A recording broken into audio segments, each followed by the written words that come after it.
ilmoon dhalattu hundinuu islaamummaa irratti dhalatti. Ilmi namaa guyyuma keessa amantii jijjiirrata.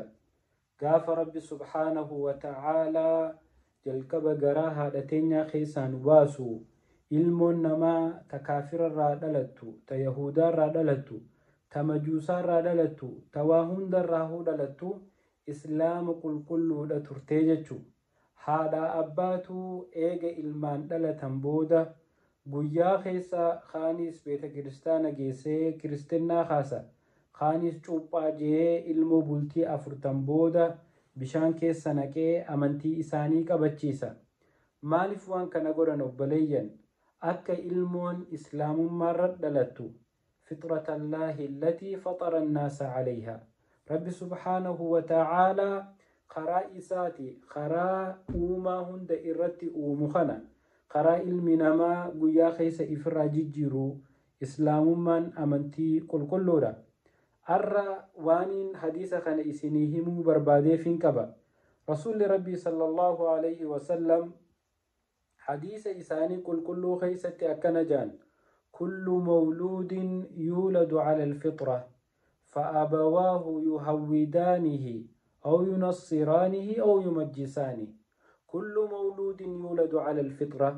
شفتمان ilmoon dhalatu islaamummaa irratti karaa rabbiitti irra dhalatti. فأبواه يهودانه. abbaa isaaniitu takkaan haadha isaaniitu yahudaa isaan taasisa. أو ينصرانه أو takkaan nasaaraa takkaan kiristaana taasisan. أو يمجسانه akkasuma ammallee haadha abbaatu ilmoo tana warra ibidda gabbaru godhaajan. Tanaaf obboleeyyan Rabbi subhaanahu wa ta'aalaa jalqaba yeroo nu uumu amantii islaamaa irratti nu uume.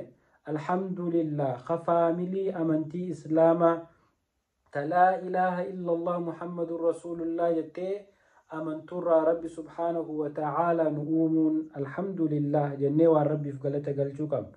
Tanaaf obboleeyyan amantiin ilma namaatun haadhaa fi abbarrarraati.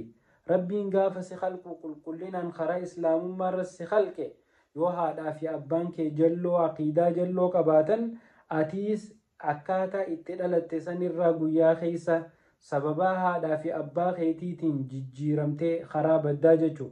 Tanaaf haadhaa fi abbaan akka malee qaceelanii ilmaan ifii qaceelchuun dirqama.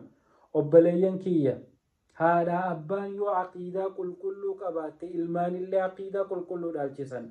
Haadha abbaan yoo rabbii wajjiin akka gaariitti wal beekan ilmaanis rabbii wajjiin wal beekuuf ta'an. Tanaaf haadhaa fi abbaan ifirratti hin laafina. Amantii teessan harka mirgaatiin qabadha. Ilmaan keessan isin laalaa guddatanii Rabbi subhaanahu wa ta'aalaa warra ilmaan ifii laa ilaaha illallah muhammadun rasuulullah dhaalchisu Rabbi nu haa godhu.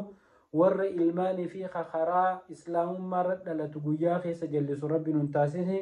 Rabbi nuufis ilmaan keenyaafis ahlii teenyaafis nama beenu hundaafu islaamummaa qulqulluu san Rabbi haa kennu. Wassalaamu alaykum.